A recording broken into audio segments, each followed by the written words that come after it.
जय जगन्नाथ पिलाने तुमको मो यूट्यूब चैनल लिपो क्लासेस को स्वागत। तो आज वीडियो प्लान देखिए कि दक्षिण में ब्राह्मण विरोधी आंदोलन। तो दक्षिण भारत में केमती ब्राह्मण विरोधी आंदोलन होता से कि कौन माने नेतृत्व नहीं किपरि भाव दक्षिण में ब्राह्मण विरोधी आंदोलन आगू जाइए। तो से विषय आज आम आलोचना करवा ताले डेरी न चल क्लास टू स्टार्ट करवा ता विषय भल भाव जाना।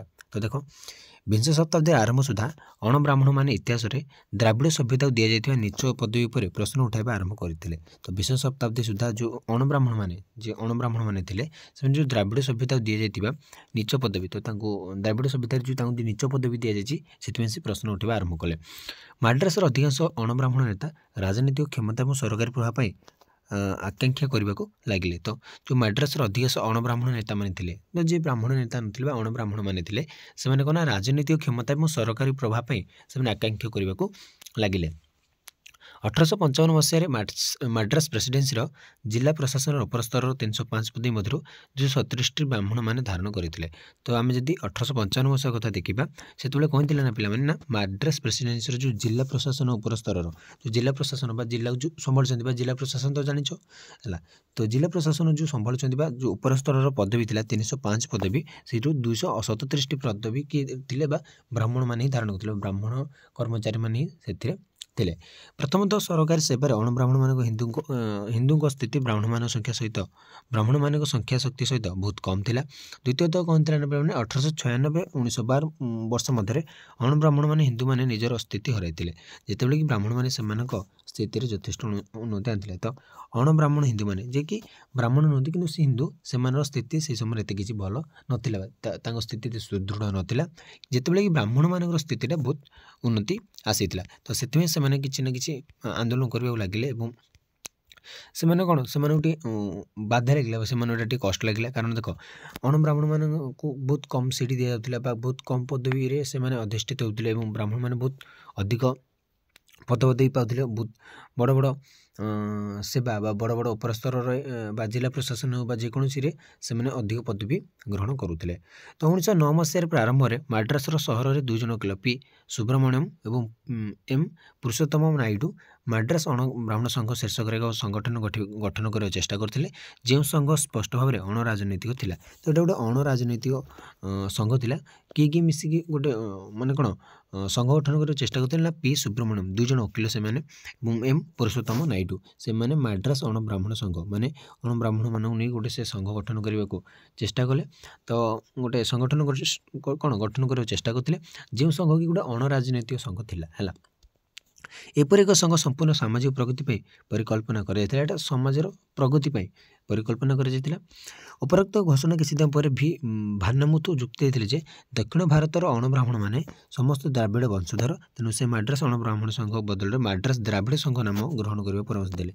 तो से कौन कहले ना भान्नमुथु कहले दक्षिण भारतर अणब्राह्मण माने समस्त द्राविड़ वंशधर तो से अणब्राह्मण हेले से द्राविड़ मानकर वंशधर। तो से माड्रास अण ब्राह्मण संघ न करके माड्रास द्राविड़ संघ गठन करंतु बहुत भल हो।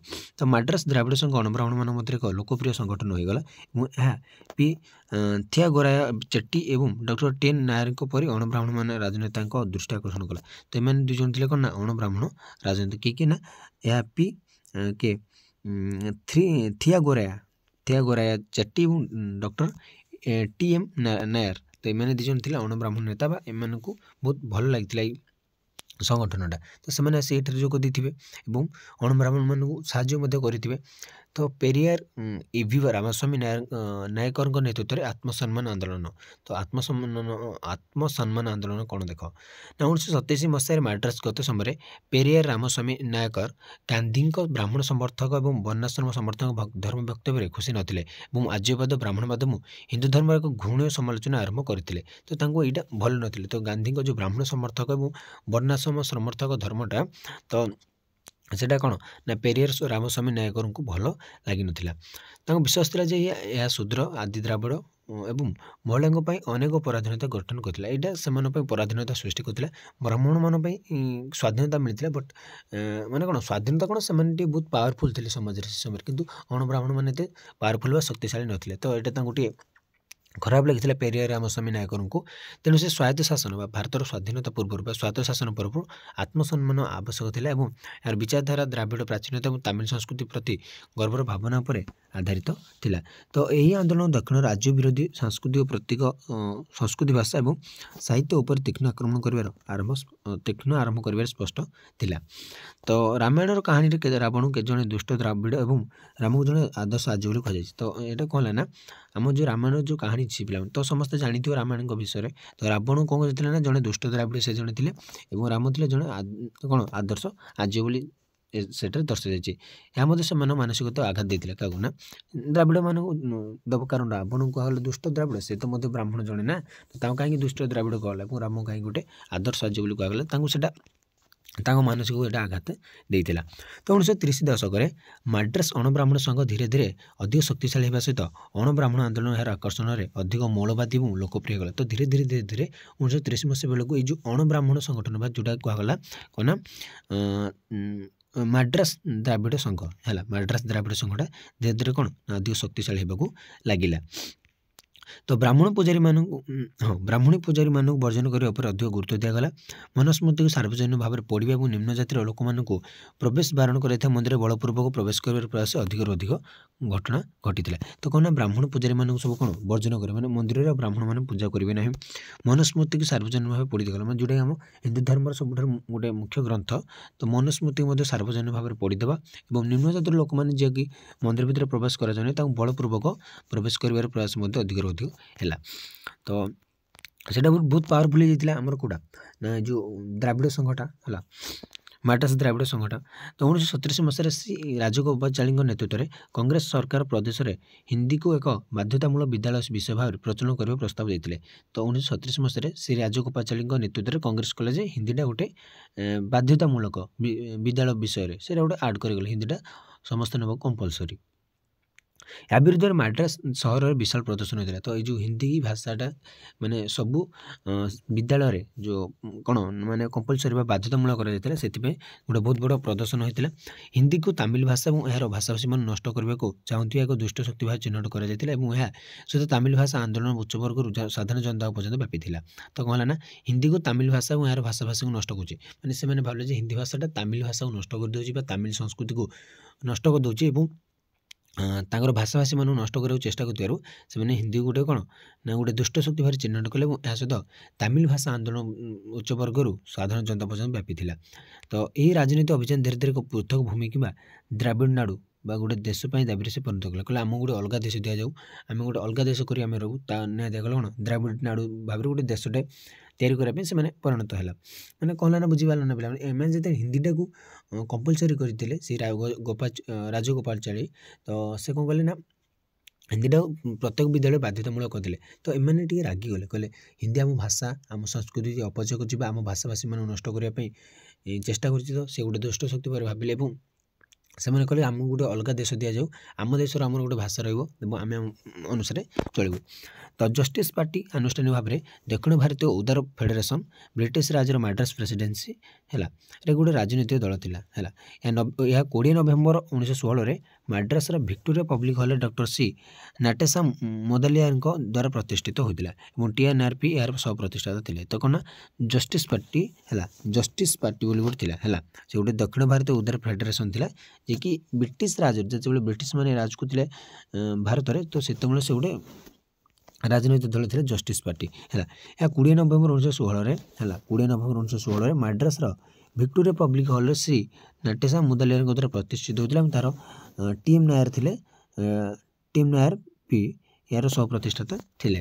ତ ଏହାର ମୁଖ୍ୟ ଉଦ୍ଦେଶ୍ୟ ଥିଲା ବ୍ରାହ୍ମଣ ସମ୍ପ୍ରଦାୟର ଆର୍ଥିକ ଓ ରାଜନୈତିକ ଶକ୍ତିକୁ ବିରୋଧ କରିବା ଏବଂ ଅଣବ୍ରାହ୍ମଣମାନଙ୍କ ସାମାଜିକ ଉନ୍ନତି ଆଣିବା।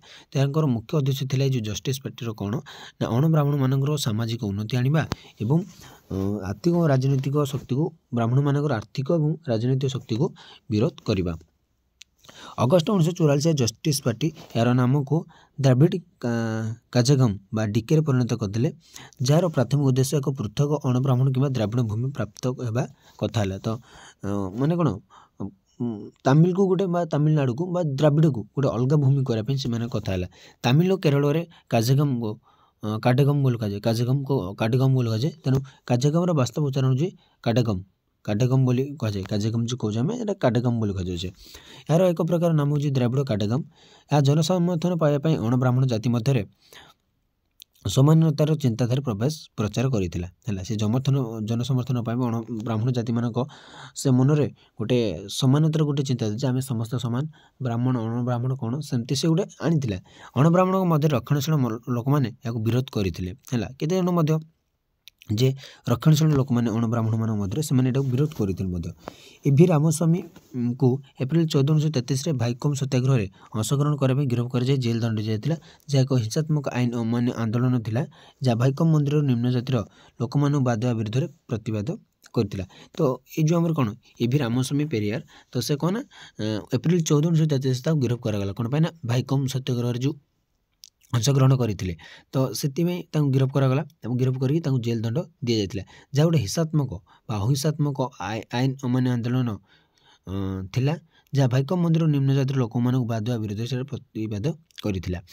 पेरियार को गिरफ्त कराया पर यह स्पष्ट होता है ब्रिटिश सरकार चाप यही एकता विरुद्ध में जाऊला तो ब्रिटिश सरकार चापटे जो एकता विरुद्ध में जाऊला तो सेठू जना पड़गला। ये जस्टिस पार्टी मुख्य कार्य था ब्राह्मणवाद द्वारा शोषण को रोकवा दलित अधिकार को सुरक्षा देवा किंतु पर जस्टिस पार्टी को राजनीतिक दल होगा। तो जस्टिस पार्टी कम गठन होता ना ब्राह्मणवाद को रोकवा और दलित अधिकार को सुरक्षा देवा किंतु से पर गोटे राजनीतिक दल होगा। माड्रास प्रेसिडेंसी अणब्राह्मण आंदोलन भोबाला और द्राविड़ परिचय सहित जड़ित थिला। तो से जुक्ति दर्शाई जे तमिल भाषा संस्कृत उत्पन्न होना यह कांग्रेस को एक ब्राह्मण प्रधान संगठन भाव में विरोध करथिला। तो से कहे तमिल भाषा संस्कृत आसीनी आउ जहाँकि कौन ना यह कांग्रेस को गोटे ब्राह्मण प्रधान संगठन भाव में विरोध करते कांग्रेस को विरोध करते कारण से गोटे ब्राह्मण संगठक ब्राह्मण प्रधान संगठन बोली से विरोध करते।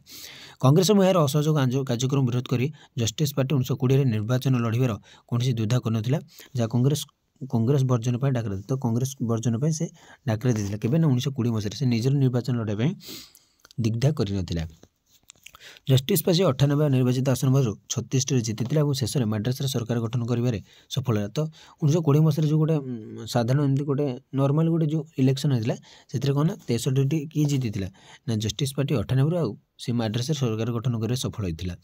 एभि स्वामी पेरियार ब्राह्मण व्यवस्था को गभीर भाव अध्ययन करते कि एभि रामस्वामी पेरियार से ब्राह्मण व्यवस्था गभीर भाव में अध्ययन करते जितेबाला से बुझीपारे जे यह व्यवस्था देश अधार अधिक हिंदू जनसंख्या और पशुठार खराब अवस्था रखापी दायी से यह विरुद्ध पूर्ण शक्ति सहित एकत्रित हेले। तो जितेबाला देखिले जे व्यवस्थाटा जो ब्राह्मण व्यवस्थाटा अधिक अधारू अधिक हिंदू जनसंख्या से पशुठार खराब अवस्था रखुच्छी मैंने पशुटा जमी गोटे अधारू अधिक हिंदू से भाव में रोच तो से गोटे पूर्ण शक्ति सहित गोटे एकत्रित हेले से समग्र दक्षिण भारत में दलित दायी और यह विरुद्ध में पूर्ण शक्ति सॉरी से समग्र दक्षिण भारत में दलित समाज को एकत्रित कर ब्राह्मणवाद उपर आक्रमण कले। तो से समग्र दक्षिण भारत को दलित मान एकत्रित कले और ब्राह्मणवाद उपर आक्रमण कले आ पछ जातिर मनोबल वृद्धि करते अधिकार ठिया होते। तो जो पछ वर्गर निम्न जातिर लोक मान यहाँ गोटे मनोबल बहुत स्ट्रंग करते से अधिकार से ठिया होते। जस्टिस पार्टी पर द्राविड़ काडेगम होगला। तो जो जस्टिस पार्टी थी से द्राविड़ काडेगम से जीवन सारा रूढ़ीवादी हितुत्व और हिंदीर बाध्यतामूलक शिक्षा को विरोध करते। तो से हिंदी भाषाभाषी लोक बहुत घृणा करुला। से दक्षिण भारत समाज दलित वर्ग जीवनव्यापी कार्य करते कार्य तमिल समाज में बहुत परिवर्तन आनी जातिभेद बहुत परिमाण ह्रास पाइला। तो ये जो आम देखा कि पे माने कौन दक्षिण भारत में जो हिंदी विरोधी विभिन्न प्रकार ब्राह्मण विरोधी आंदोलन तो मानकर मुख्य नेता किए थे ना आमर किए ना पेरियार एभि रामस्वामी नायकर। तो आंकर बहुत भूमिका रही। तो देखिले पे से केमती कौन ब्राह्मणवाद को केमती विरोध करते कांग्रेस को केमती विरोध करते सहित हिंदी भाषा को केमती विरोध कर से निजर गोटे देशपाई चेष्टा चलाउले है। तो आज भी पे क्लास 2 एट रखुच्छी परवर्ती क्लास देखिए कि महिला मुक्ति पदक्षेप ताले आज भी पे रोचे। जय जगन्नाथ।